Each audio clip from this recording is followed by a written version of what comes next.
The alarms were screaming. Heavy steel doors slammed shut.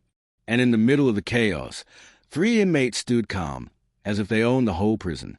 Correctional officers were shouting for backup. The warden rushed into the control room.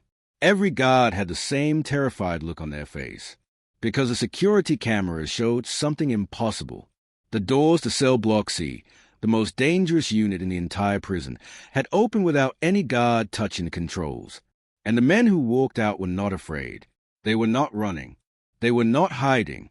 They walked together, slow, confident, like bosses.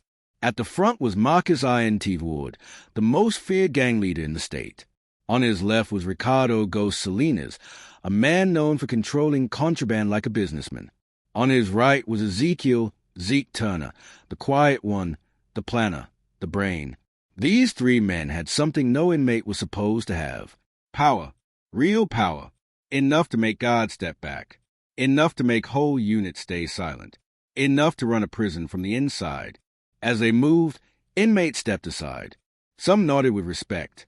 Others lowered their heads in fear. No one dared speak. The warden stared at the monitors and whispered, "How are they doing this? Who gave them this kind of control?" But the truth was darker than he imagined. These men weren't just famous inmates. They were the ones who truly ran the prison. And what happened that night would change everything. But to understand how 3 inmates gained power stronger than guards, stronger than gangs, and even stronger than the warden, we have to go back to the very beginning. Long before the alarms, long before the power, the same 3 men were nobodies. Marcus Iron Teeth Ward. He grew up in Detroit, in a neighborhood where sirens were louder than school bells. He got the name Iron Teeth after surviving a street fight where a brass-knuckle punch broke his jaw. Doctors replaced part of it with metal plates. He learned one rule early. If you show fear, you lose. Ricardo Ghost Salinas. From Houston, a quiet kid who sold snacks in school, then phones, then stolen car parts. People began calling him Ghost because he could move things from one place to another without anyone seeing how. Smuggling was his gift. Ezekiel Zeke Turner, Atlanta, a smart kid who should have gone to college. Instead, he fell into a group that robbed small stores. Zeke never carried a weapon, but he planned every move. He wasn't violent. He was strategic.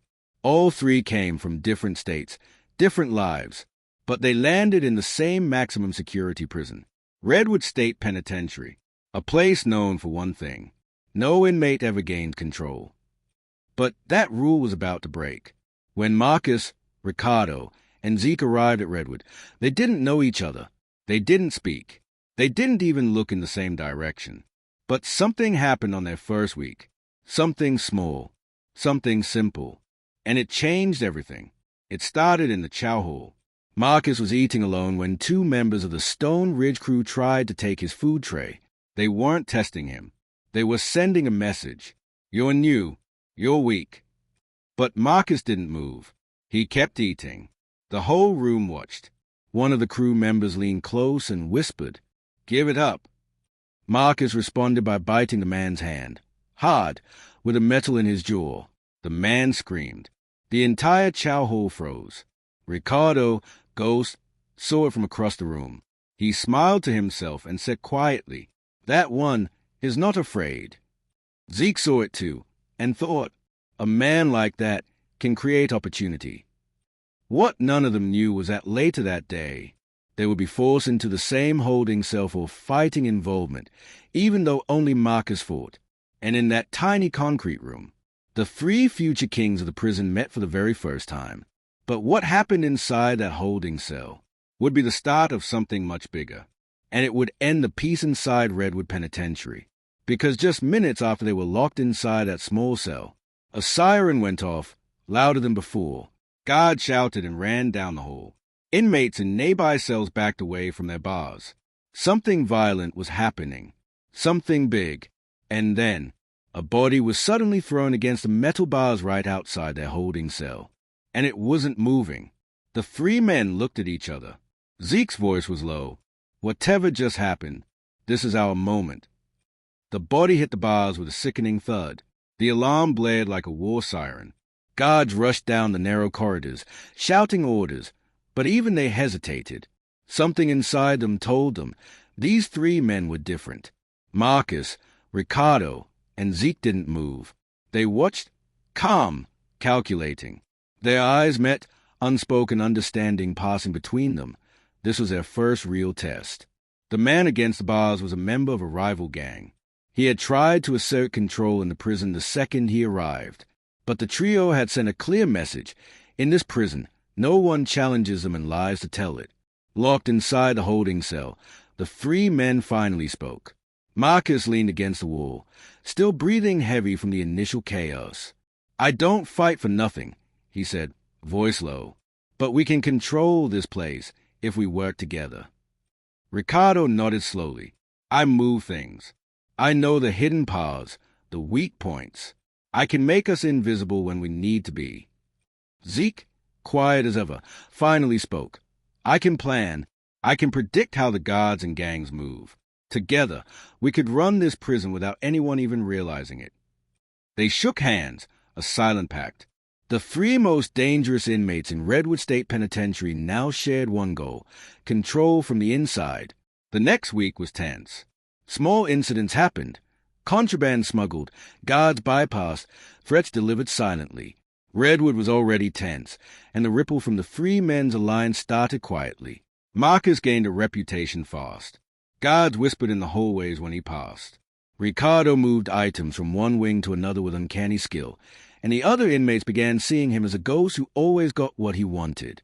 Zeke planned and predicted every small move, quietly guiding others without anyone noticing. But Redwood had rules, and the administration would not stand for this. One night, the three men were cornered in the yard by a large group from the Stone Ridge crew, the same gang Marcus had fought in the chow hall. "This is your first test," whispered one of the crew leaders. "Let's see who runs this place." The fight started small.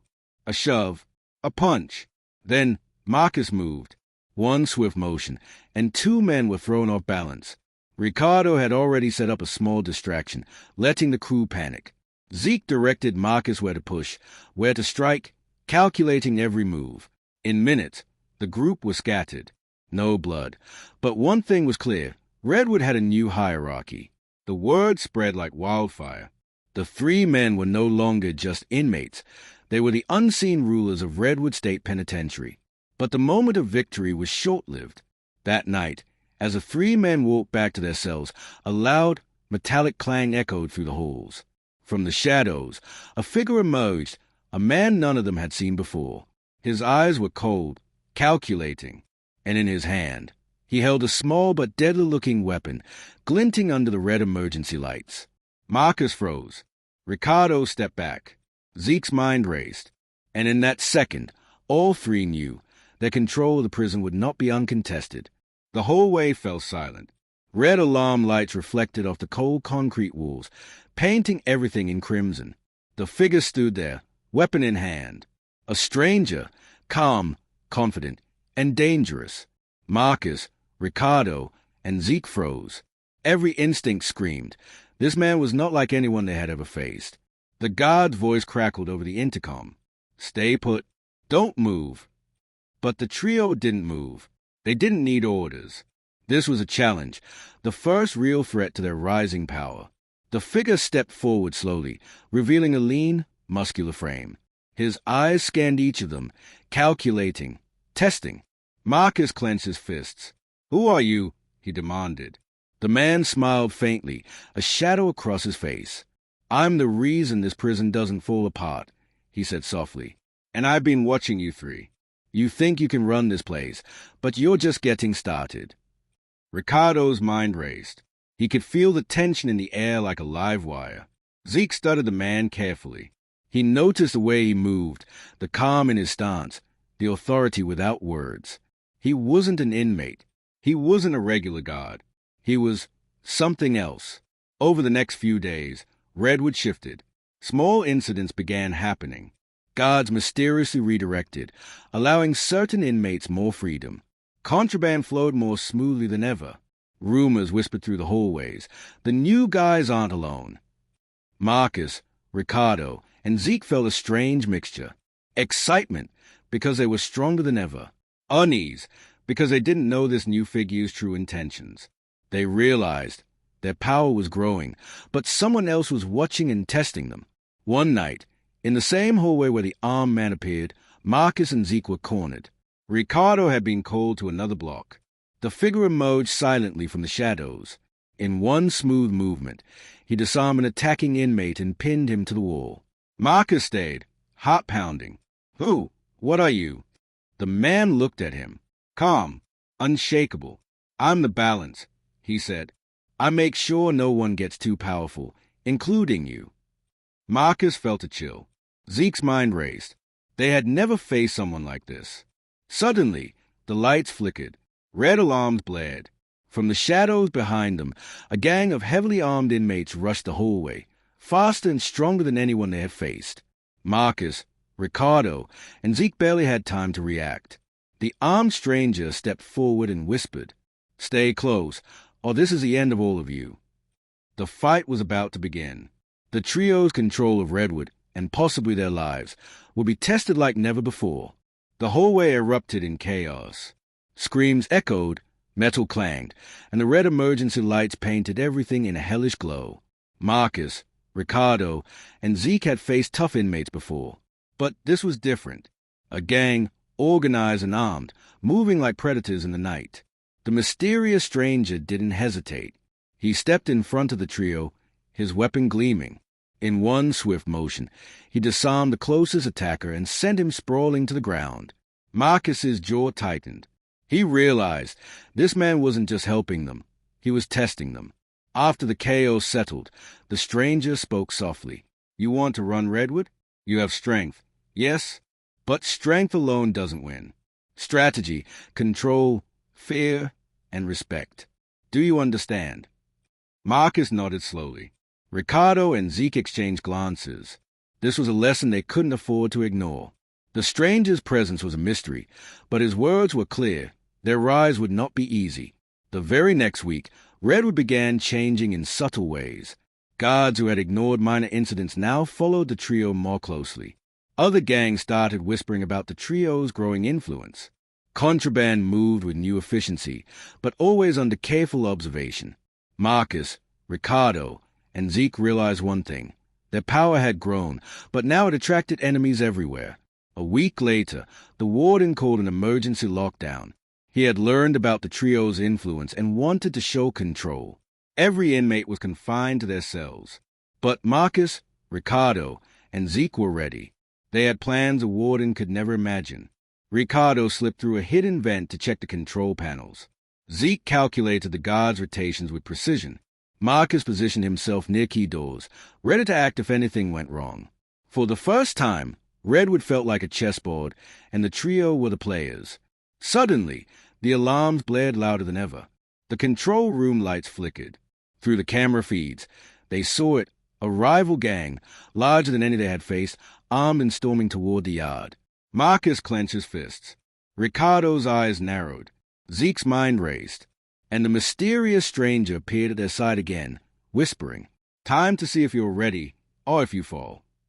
The battle for Redwood had officially begun. The yard was alive with chaos. Shouts, metal clanging, and the sound of boots pounding on concrete filled the air. The rival gang surged forward like predators, weapons glinting under the flickering red lights.